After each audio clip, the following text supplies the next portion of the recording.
Yeah, I buried the lead a little bit here. It's Pyramid Head. For what is, I guess you could consider a boss fight. Although there's no real way to damage him. This is actually timed, so you just have to survive the fight. You can shoot Pyramid Head in the helmet, and it'll slow him down for a short period of time, but there's no reason to waste the bullets. It's easy enough to avoid him just by running past him. So in the first half of the fight, he does these wide horizontal sweeps, which are by far his most dangerous attacks. He can also kind of pick you up to chokeslam you, kind of like Nemesis, although with a lot less danger attached to it. And there, I can break the mystique of Pyramid Head by just kind of Kabonging him. When he starts doing this attack, his overhead swing, this is an instant kill if it hits you, but it's much easier to avoid than the horizontal swing. And it gives you a chance to just whack him in the head. Kabong.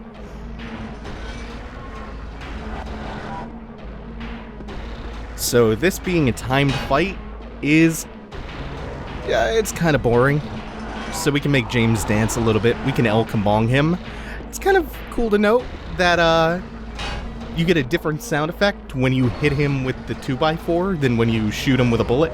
You get a slightly different sound of metal versus wood clanking off his metal helmet. Make James twerk a little bit to taunt him. And this is all you really have to do. This goes on for a couple of minutes. There's no way to escape because the door locks behind you. There's no way to go downstairs because downstairs is flooded with really bad-looking water. Which is kind of surprising because other than that water, Silent Hill 2 is a real looker. It's, this and Silent Hill 3 were some of the better-looking games on the PS2. That water texture, not on fleek. Not on fleek.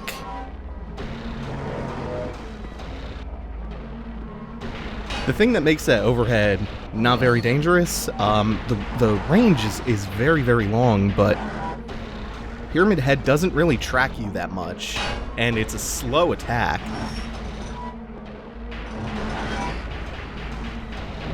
He should eventually be getting sick of me, though. Nope, not quite yet. So, bong. Oh, I think he's given up. Nope, he's just moving slowly. I think I said this, but if you shoot him or if you hit him, he'll slow him down temporarily.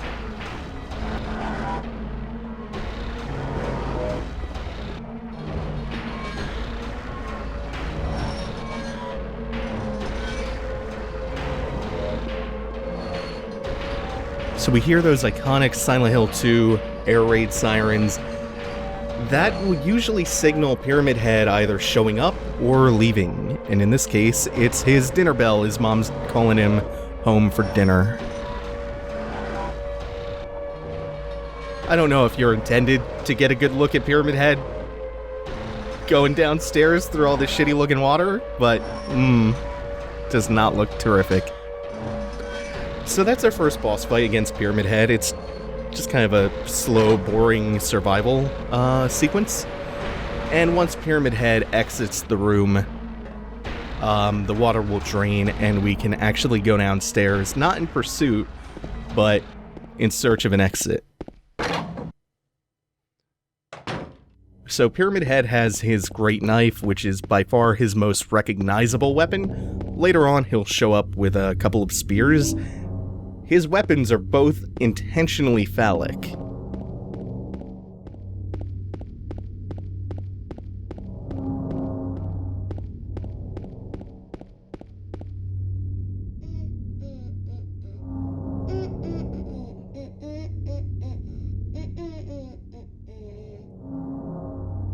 You! It was you, wasn't it?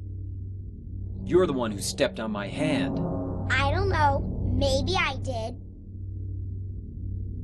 What's a little girl like you doing here anyway? Huh? Are you blind or something? What's that letter? None of your business. You didn't love Mary anyway. Wait! How do you know Mary's name?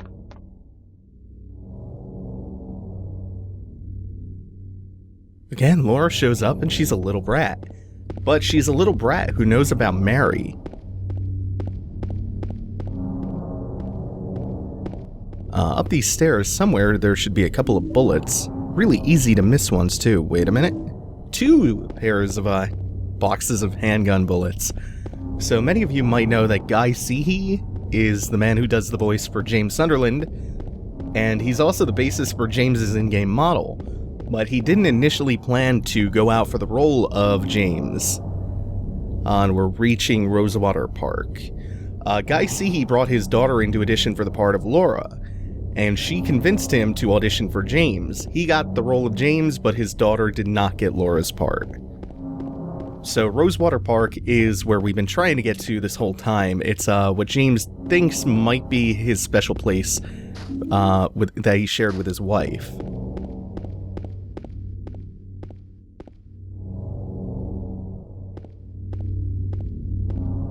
Almost missed this health drink.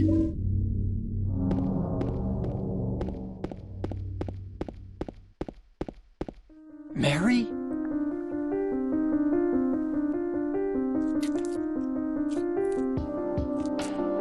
No, you're not. Do I look like your girlfriend? No, my late wife. I can't believe it. You could be her twin. Your face, your voice, just your hair and clothes are My different. name is Maria. I don't look like a ghost, do I? See? Feel how warm I am? You're really not Mary. I told you, I'm Maria. Sorry. I was confused. Where are you going? I'm looking for Mary. Have you seen her? Didn't you say she died? Oh yeah, 3 years ago. But I got a letter from her. She says she was waiting in our special place. And that's here? Anyway, I haven't seen her. Is this your only special place?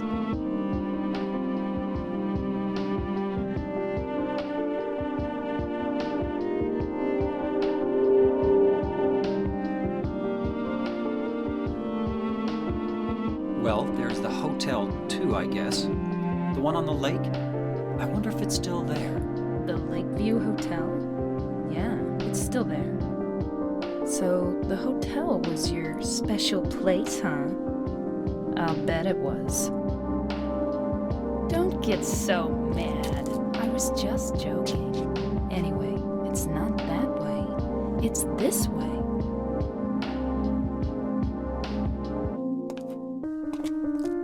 You're coming with me? You were gonna just leave me? No, but... With all these monsters around? No, I just... I'm all alone here. Everyone else is gone. I look like Mary, don't I?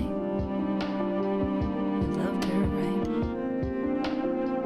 Huh, or maybe you hated her. Don't be ridiculous. So it's okay? Yeah, fine.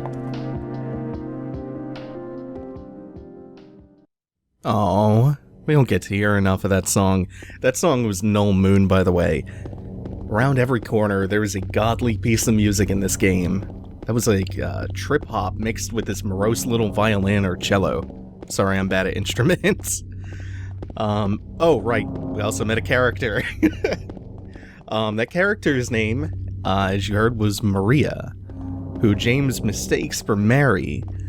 They look the same, their voices are different though, as James notes, and they're dressed very differently. Maria has this kind of sultry, flirty voice. She's kind of flirting with James. Mary, you could see in the photo, was dressed pretty conservatively. Maria is dressed a lot more seductively. She also has this butterfly or the moth tattooed on her stomach that you can see in the cutscene. Oops. Victim of persecution by the something-ins, Jennifer Carroll lived with pride and honor. What happened here shall never be forgotten. Pretty sure that's supposed to be Puritans. Jennifer Carroll was a founder of the town's cult, which the cult doesn't play a big role in the storyline for Silent Hill 2. It's kind of just background or ancillary to this story. It's a lot more involved in the Silent Hill 1 and 3 stories, and for Jennifer Carroll was publicly executed by the Puritans of the town hundreds of years ago, so the cult canonized her as a martyred saint. There's a painting of her that you can find in Silent Hill 3. Anyway, I was talking about... Wait a minute, this should be... We should be on Nathan, right? Yeah, we're gonna head north up Nathan. We found a room full of dead moths and butterflies in the apartment, which ties into the tattoo on Maria's stomach. So we have this recurring motif surrounding moths and butterflies. And there's a reason. They symbolize something, but I won't give away what that is just yet. I'll leave that up to you to guess. In fact, I'd like to hear that from you in the comments. That'd be cool. Stuck in the hood of the car here, we can pick up a new melee weapon, a steel pipe, which is a little bit stronger than the wooden plank we got, and it has better reach, I believe. But again, it's not going to be too important. We're going to head north up Nathan, or rather kind of northwest. We're going to follow Nathan to the end of the road. Now, what you would normally do, which is what I'm going to do... Oh, wait, hold on. Oh, yeah, Carroll Street. This is the intersection of Carroll and Nathan. Carroll Street. This could be named after the lore character we were just talking about, Jennifer Carroll. Or it could be named after the author, Jonathan Carroll. Or, Jonathan Carroll might have inspired the name Jennifer Carroll. It's not really clear. So, what I'm going to do is head north on Nathan to try to reach the hotel, which is what you would normally do on a first playthrough. Because that's our only stated objective, is that we're now trying to reach the hotel that James was talking to Maria about. Because that's the only other place he can think of that Mary would call their special place. So we're going to try to reach the hotel, but we're eventually going to have to go back to Pete's Bolorama, which was by the Texon gas station that I picked up the steel pipe by. I'm heading up here anyway, because I don't know if there's a trigger that we have to hit before it will let us progress. There is something that we find at the end of the street here, which looks like it's heading into Paleville, but this would be the road that you would normally think to take to get to the hotel. Because the hotel, I believe, is across Toluca Lake. There's something that we'll find at the end of Nathan. And I'm not entirely sure if it's a trigger that will let us progress, if we have to get this or not. But there's a bloody corpse here, and by him is a map. On this map, Pete's Bolorama is going to be circled in blood. The blood circle's telling us to go this way. It's still one of my all-time favorite quotes on the channel from Shadows of the Damned. There's an arrow made in blood. I think it wants us to go forward. But either way, there's a Heaven's Night billboard over here. And there's that shit. God, that's fucking immersion annihilating. That'll happen a few more times. This is why it's always worth coming all the way up Nathan Street, even if you don't have to. Which I don't know if you have to or not, but it's worth coming up this way just to see the fucking mannequins flying over the guardrail. Woo! It's so dumb. I don't know why it's like that. It feels like a bug that they just didn't bother to fix. Like, it doesn't seem like it should. It doesn't seem like that should happen. But here we are. Oh, man. Oh, man. I love it.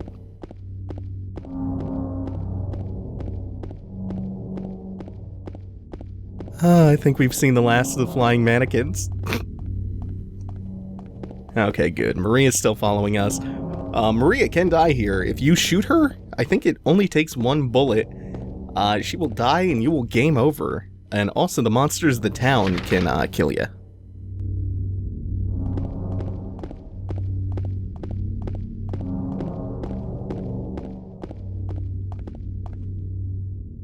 I'll wait here. I hate bowling. I didn't come here to play, you know. Hurry back, okay? Man, that's a really poor reason to remain on the streets of the town infested with monsters.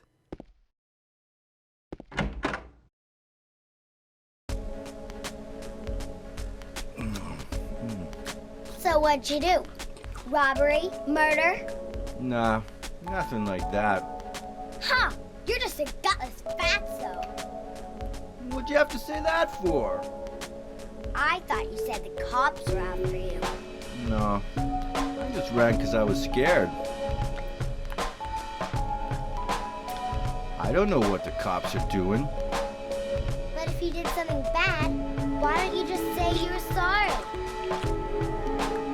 Well, I guess I run away a lot too. It's no good. They wouldn't listen. Nobody will ever forgive me. Did you find the lady you're looking for? What's her name? Mary? Oh man, this song. This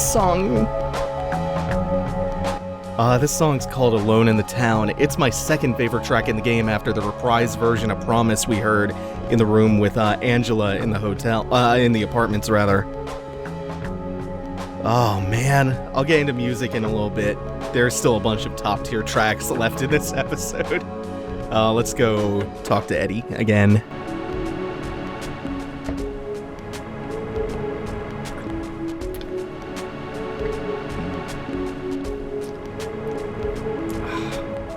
Eddie? Oh, you're... James. We met in the apartment building? Yeah, I remember. But...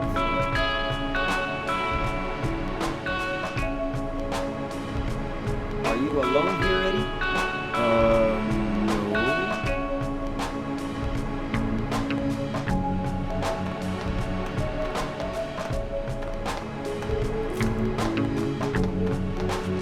Bye-bye. Wait! Come back! Eddie, let's go after her. Huh? Laura? But why? Laura. Is that her name? That's what she said.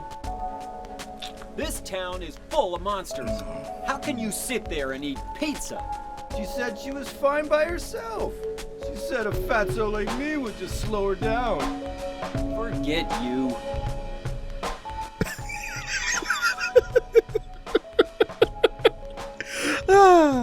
Lots of unintentional hilarity in this one. That line is so funny to me. The no shit Sherlock blunt way that James just says, this town is full of monsters. Oh, it kills me, that whole line.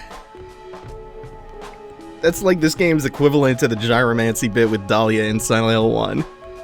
Goddamn, I love that line. How can you just sit there and eat pizza? Speaking of comedy with Eddie, Eddie is actually named for Eddie Murphy because the original idea for the character was that he was going to be a more upbeat kind of comic relief character.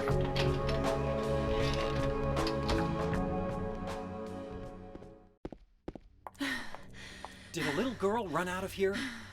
Yeah, she was too fast for me. Aren't you gonna go after her? Yeah, so we have to go track down Laura. I don't want to. I kind of want to leave her to her own devices just to teach her a lesson. Yeah, Alone in the Town, like a lot of Silent Hill 2's music, it's this weird blend of somber and depressing, but also melodic and kind of pleasant. This soundtrack is really unique in that way. It's like this dreary drum and bass, down-tempo trip-hop, these melancholy piano tracks blended together. The other Silent Hill games tend to use a lot more, like, discordant, harsh industrial noises and stuff, but Silent Hill 2 is a soundtrack I can just leave on and listen to on repeat. She went through there.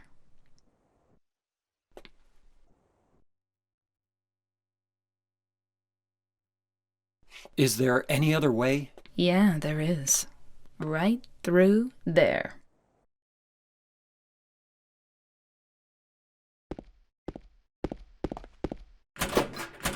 It's no good. It's locked.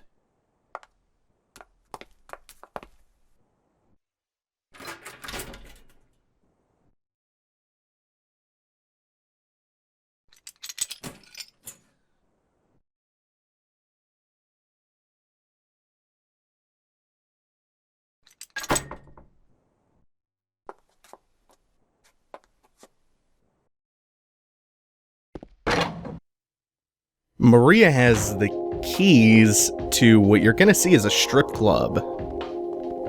As if they haven't revealed enough about her character already. That's kind of on the nose.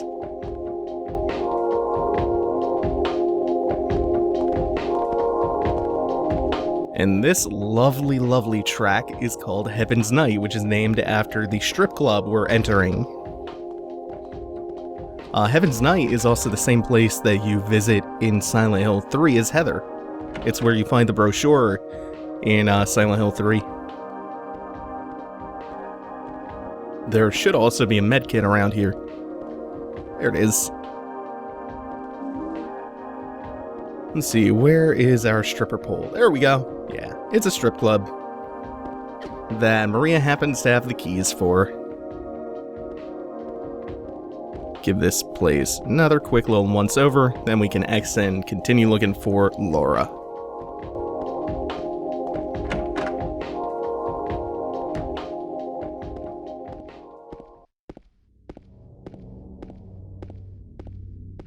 So we've now heard all 4 of my top 4 favorite tracks from this game, 3 in this episode alone.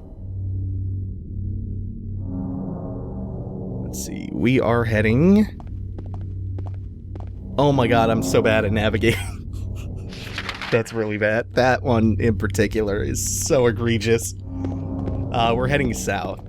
We're heading south towards Brookhaven Hospital, which is also a location that we visit in Silent Hill 3 as Heather. Although as James, we see a whole different side of Brookhaven.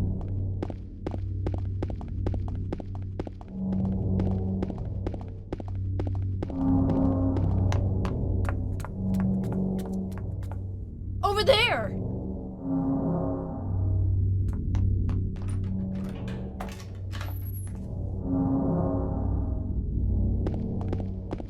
Alright, and into Brookhaven we go.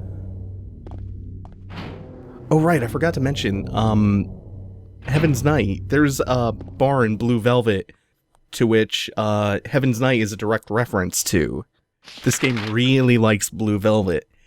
And Jacob's Ladder, which I totally forgot something about. James's green jacket is a direct reference to Jacob's Ladder. It's the exact jacket that Jacob wears in that movie.